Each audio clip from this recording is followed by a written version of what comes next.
Let me listen to two people who make way too much money talk about how hard their life is. Okay, well, that's identifiable. I can really sink my teeth into that.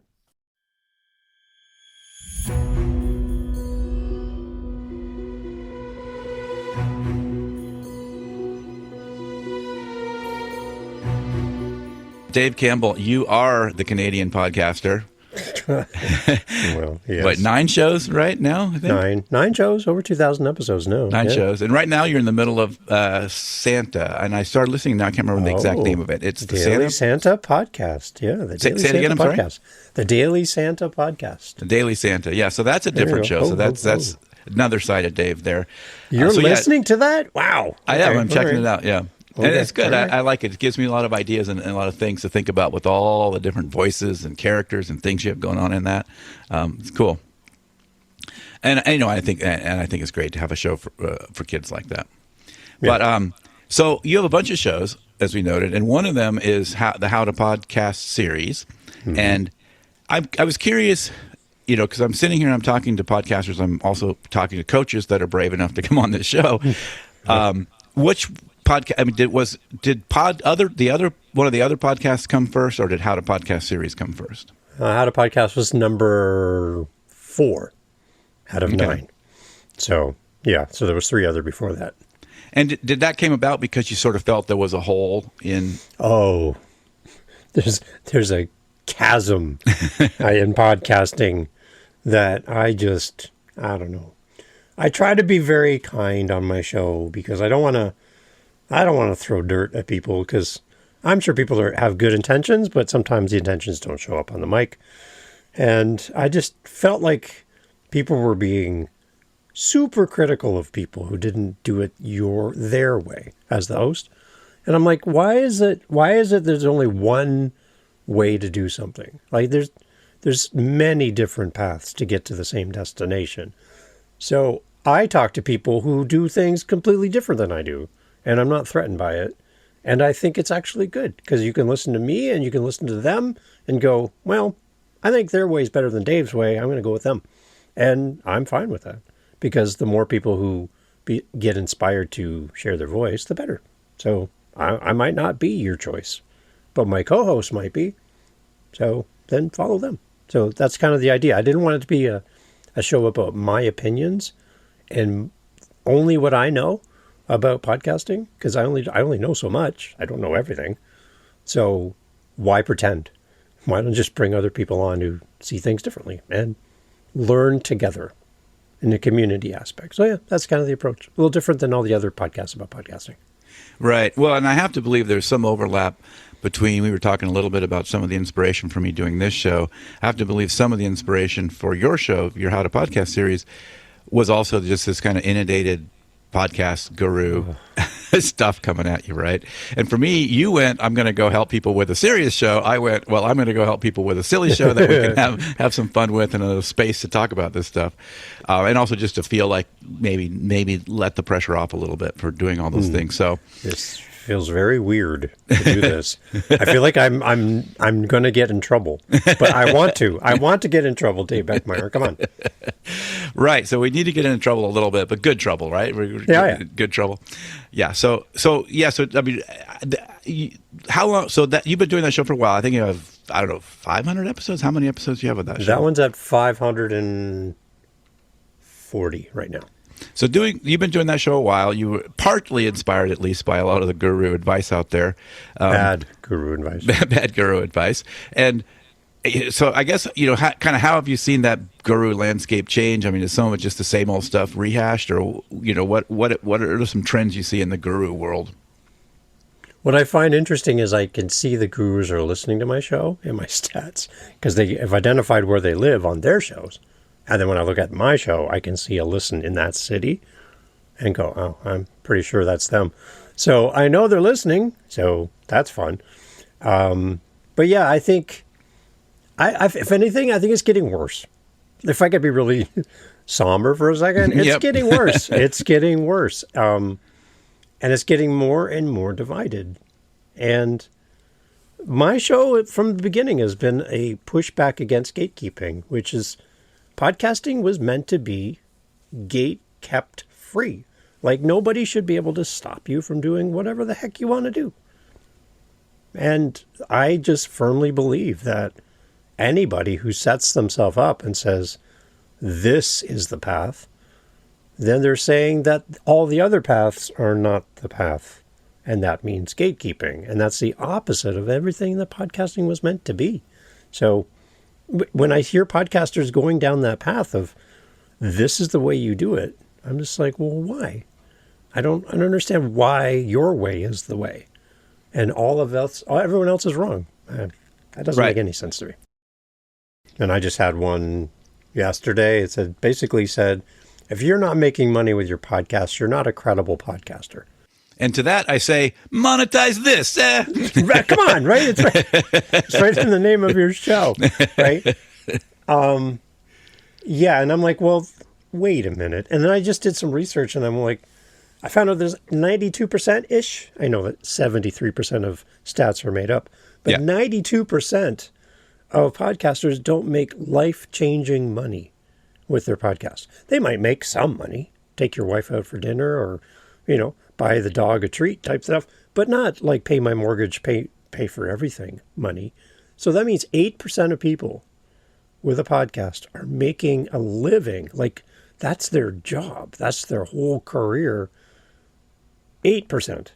So 92% of people are irrelevant and not credible? I don't understand. And then you link to their course, of course. Yeah. At the end, it's the course that'll sort you out. They all end with that, right?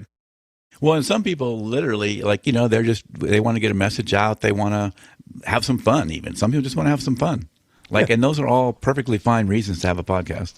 Yeah. Yeah. Well, what's wrong with it? And then this whole idea about, well, if you're a hobbyist, you're not really a podcaster. You're not serious enough because you're a hobbyist. Seriously? That's a thing? Why is that a thing? Why are you looking down on hobbyists?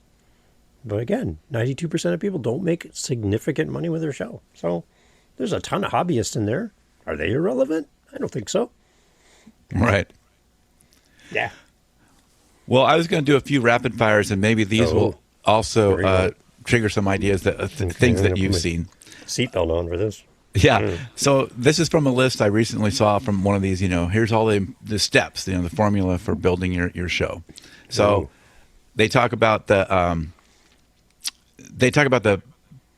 360-degree ecosystem. So what do you think they're talking about? Well, I'll give you a little hint. Of course, they're talking about social, video, newsletters, and all that.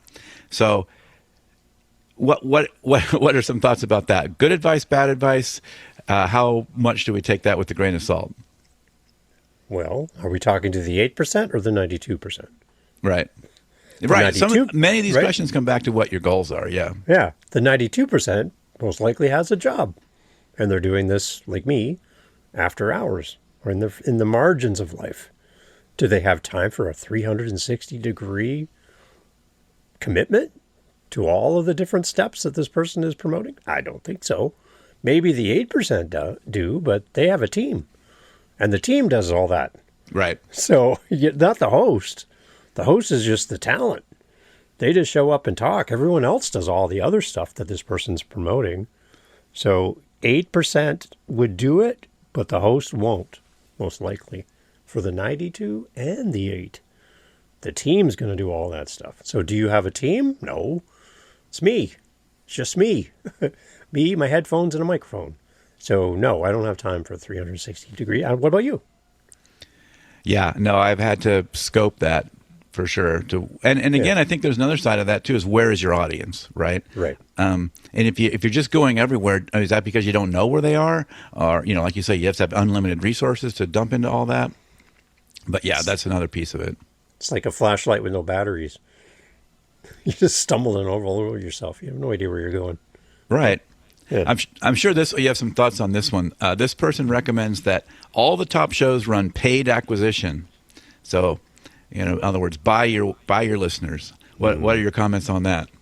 Well, you can buy your listeners, but what happens when you stop paying for your listeners? Then what?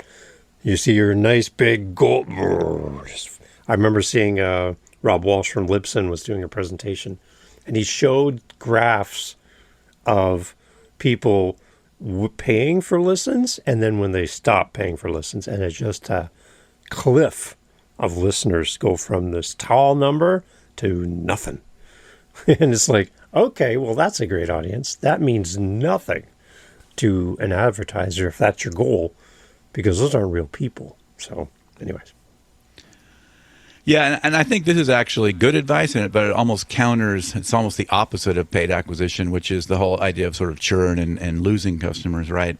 And, you know, and that I would say I sort of agree with this one, but obviously, again, you can put too much pressure on it. But, you know, so the advice here is pay attention to where your episodes are losing people and adjust accordingly. That's not, you know, that's pretty... That's pretty vague advice, you know, like how do you actually do that? But I'm curious to get your thoughts on that. Yeah. I think the one thing that I just did with a podcaster yesterday was she was making content decisions based on her stats, her analytics from her podcast hosting site. And I said to her, have you gone to Apple and Spotify and YouTube? Or are you just talking about your insert name here, podcasting host?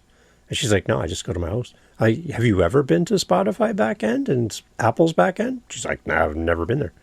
I'm like, oh, because there's details in there that you can't see at your hosting site. Like, you can't tell how long somebody listened to your last episode. And we walked through it together with a screen share, and she found out a lot of stuff about her audience that she never knew. And she was on the wrong path. She totally course corrected by looking at all of the information, not just one slice of the pie, but the entire pie, by going to all these different places and comparing notes. And had she gone with just what she saw on her podcast hosting site, she would have made a mistake. Yeah, so you really need to do your homework. And if you don't know how to do that, you need to talk to somebody who does. So from what you're saying is she would have gone by just downloads, because that's pretty much all you can get from your hosting site, right? Right. She got a little bit about where people are, right? But she had no idea. She had know that people were listening to her podcast, but she didn't know for how long. Right. Right. And that's a different number altogether. Yeah, we're on the verge of serious advice here, but yeah, would you say that that those consumption numbers are, I think, the drop off points, I guess, would be one of the main sort of indicators that we should be looking at. Yeah, that retention span, how long people stay with you. I think that's super important. Yeah, and we also do know that that's a factor that the apps use also to kind of rank your site too. If people are, the longer people go into it, because they of course that fills their objective, right? They're trying to get people to hang out on those platforms. Right. Yeah. Well, so do any of those little ideas trigger any of the ones that you see repeating a lot that kind of just like just drive you crazy that you see all the time? Well, I mentioned the one about not being credible, and that one bothered me a lot. I get all the time, I'm getting people who don't understand my strategy. They don't ask. They just assume that they know my strategy. Right. And they show me all the things I'm doing wrong. Like, what a great way to introduce yourself. Hi, my name is Dave, and you suck. And I'm like, wow, that's a great way to start. I don't understand. Again, there's a whole AI side of this as well, which makes me nauseous sometimes, is you can tell that they've never listened to the show. And I actually did an episode to make fun of the AI emails that commented on a past episode, so that I could make fun of those emails, so that they would quote themselves in an email back to me. And they actually did, which was great. I love the episode where you made fun of AI, making fun of your emails. I'm like, yeah, there's a loop here. I just caught you, right? So I did that on purpose just for fun, and it actually worked. I actually got emails from these AI tools. So there's this automation fascination again with people who are trying to do too much with not enough time, and they're just surrendering their communication to an AI tool, and it just drives me nuts. Like, if you want to help me, then help me, but don't come at me with all the things you think I'm doing wrong. I don't understand why that's a thing all the time. It's like the doctor walking into the room and giving you a list of everything that's wrong with you, instead of asking, "How are you? How are you doing?" Right? It's just, here's a list of all the things you're falling apart. So I don't know. I don't like the approach, and the approach turns me off. And so that's my spam folders overflowing with these messages. Mm-hmm. Right. Well, talking about you've been in this a while. Talking about the podcast industry or just podcasting in general. I mean, you've already mentioned a couple things, but is there, a hill you're ready to die on?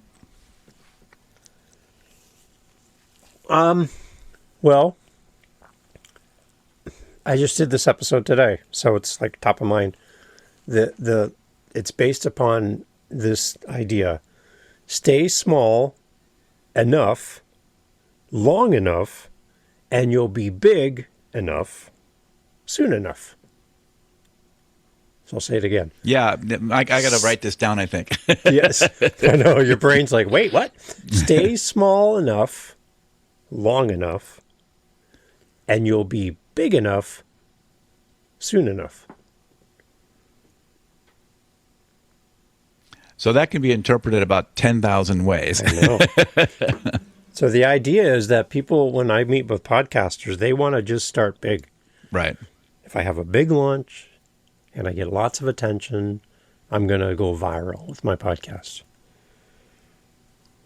I think if you start small, you can build a firmer foundation with your podcast than you'll ever do. If you get famous early, you might actually destroy your show because you're not ready for it. You don't have the systems in place. You don't have all the things behind the scenes to make this work. And virality would be the equivalent of opening a restaurant and some influencer on TikTok shows up, walks through the door, and brings 300,000 people with them, and you're not ready. Your menu's not ready. Your service isn't ready. The restaurant's not ready. The quality's not there, and you get all this attention. And people go, "You're not ready. This place is not ready. The food's not ready. It's terrible. Service is horrible. I couldn't get parking. The coffee's cold. Like something, right?" And I just think that when people want virality right out the gate, you're not ready for it. You haven't even found your voice yet. So stay small enough, long enough, and you'll be big enough soon enough. I like it.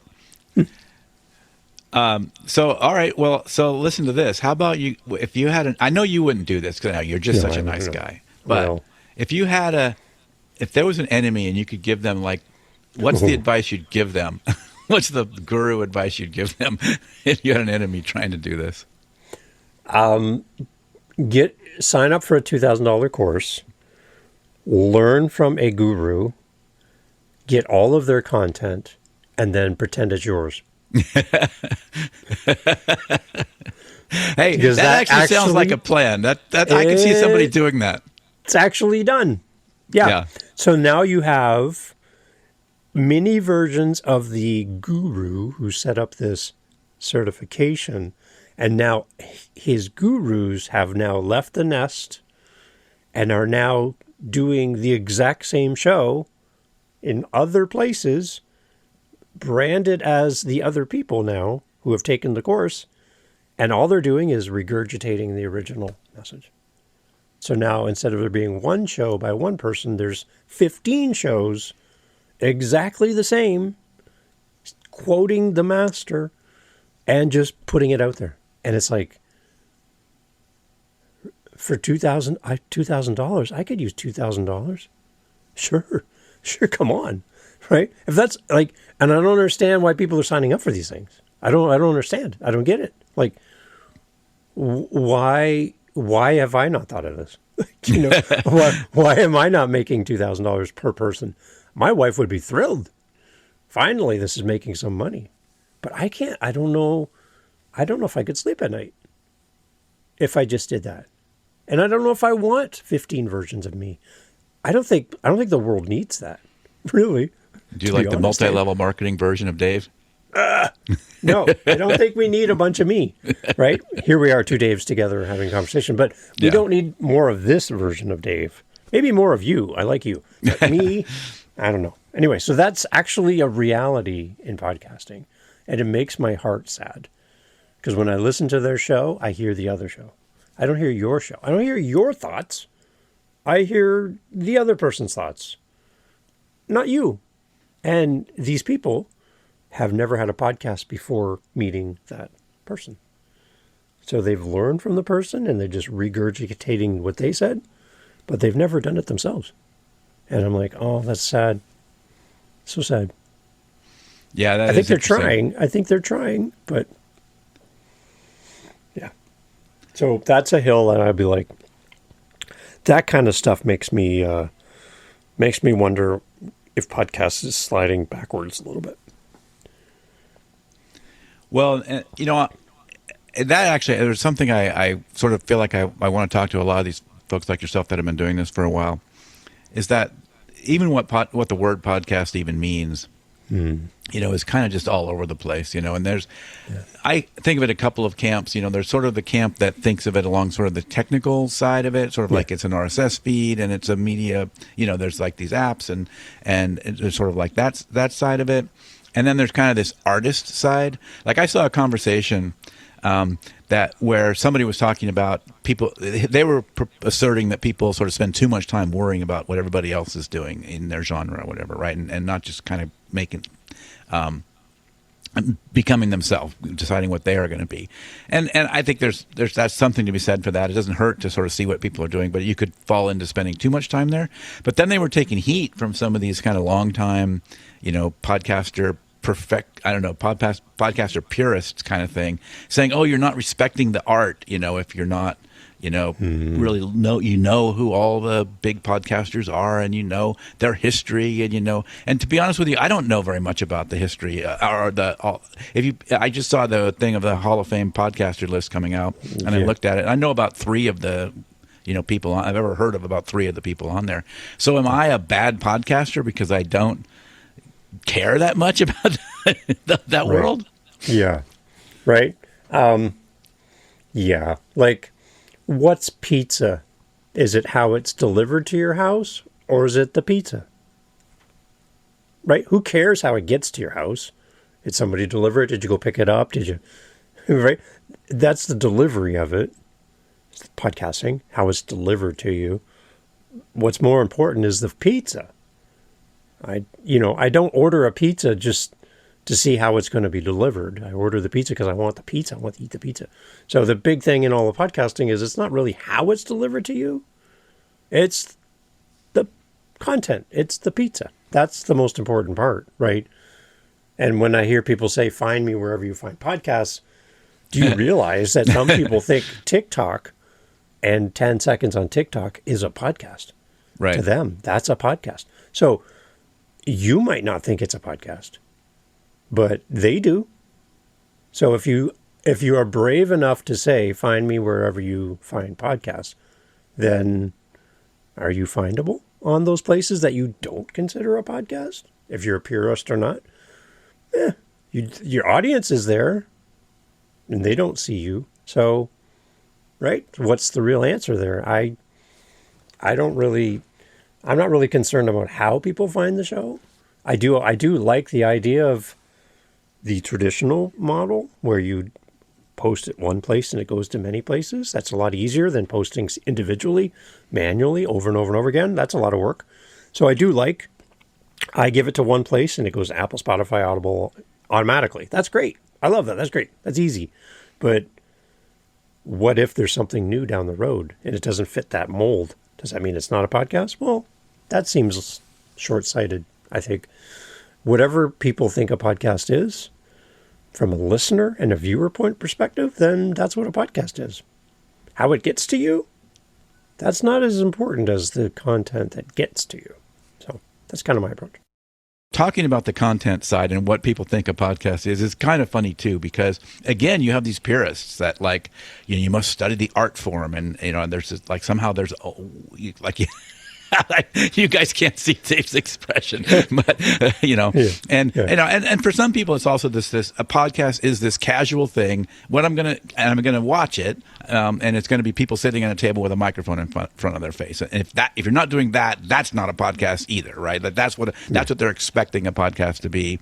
And so there's a lot of different versions of that, of what people sort of expect a podcast to be. And I certainly feel sometimes this idea that people assume it's just a dude on a couch, recording something. So I'm just curious to get your comments on some of that, especially this idea of this podcast purity. Like you must, observe the art. Yeah. That's called a museum. They're pretty boring. Look at what it used to be. Pay homage to all of the things that podcasting was. There's a reason why all that stuff's important, but at the same time, there's a reason why it's changing and morphing over time. So it's okay to fall in love with the past, but don't forget the future. That's my big thing, because the audience is going to tell you what a podcast is. Right. Really. You can hold on to your RSS feed with every last ounce of your strength, but the audience will tell you what it is. So yeah, just be open to it. And yeah, I don't know. I like acknowledging the people who got us here, but they got us here, but that didn't keep us here. There's Wolfgang Van Halen. Okay, here we go. Side tangent. Wolfgang Van Halen he's the son of Eddie Van Halen.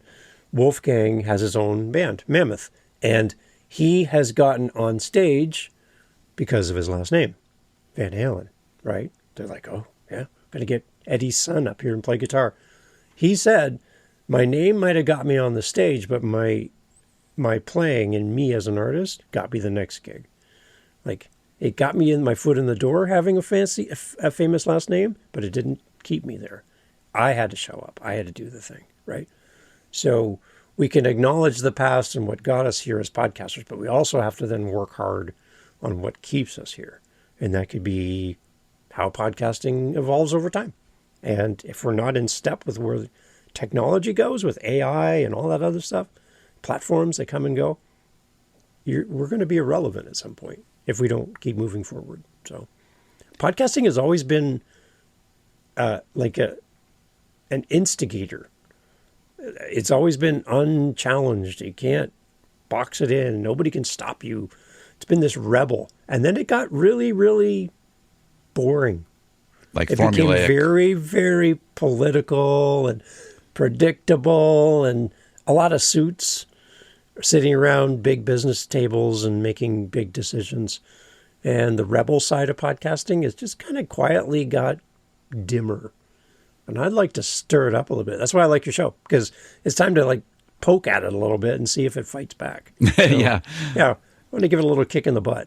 Yeah. Yeah. And just remind people that try to create that space for that, right? Like, it's okay to be weird and not be like all those other shows. Like, it's okay to be weird. Yeah. We're not radio. We're not TV. We don't have suits sitting there. We don't have a legal department to hand this off to before we hit publish. It's just a podcast. We can do whatever we want. So relax. Yeah. Yeah. We're not giving weather reports. And I mean, some do. And if you want to give weather report on your podcast, that's fine too. It's snowing in Canada, just so you know. Yeah. It's all good. Yeah. Yeah. So again, we're probably getting close to sounding like we're trying to give real advice, but dangerous. It's almost my show now. Yeah, we can't do that. But yeah, so I really appreciate. I know I've already probably taken more of your time than you wanted to give, but I do appreciate you coming on. And I have about 10,000 more questions. I definitely could talk to you, ask you about the whole podcasting industry. So maybe I can have you back sometime. Oh, anytime. I'd love to hang out with my fellow Dave. 2 Daves together. You can't go wrong. There you go. Well, I don't know if the audience would agree with that. Well. And and regarding what a podcast is a little bit, I'll also remind people a little bit, like some percentage of your listeners couldn't care less about what a podcast is or isn't. It's like, are you guys done yet? Can we move on? Right? Yeah. That's my wife. She'd be like, I don't even know what you're talking about. Yeah. Well, that's another thing about this forum, right? We actually get to talk about podcasts when we can't do it. We can't go out in real life and do it, right? No, there's no eye rolling. Like, oh, this again? Okay. Here he goes. Yeah. Here he comes. Oh, Don't talk to him about that. You'll never shut up. Yeah. All right, Dave. Well, again, thank you so much. I really appreciate it. Excellent. Mr. Beckmeyer, as always, it's always good to talk to another Dave. All right, take care. You can find out more at Dave Campbell's website, howtopodcast.ca. It's also where you can join his community, which he hosts a meeting every Saturday, and it's a great community. I encourage you to join. That's howtopodcast.ca.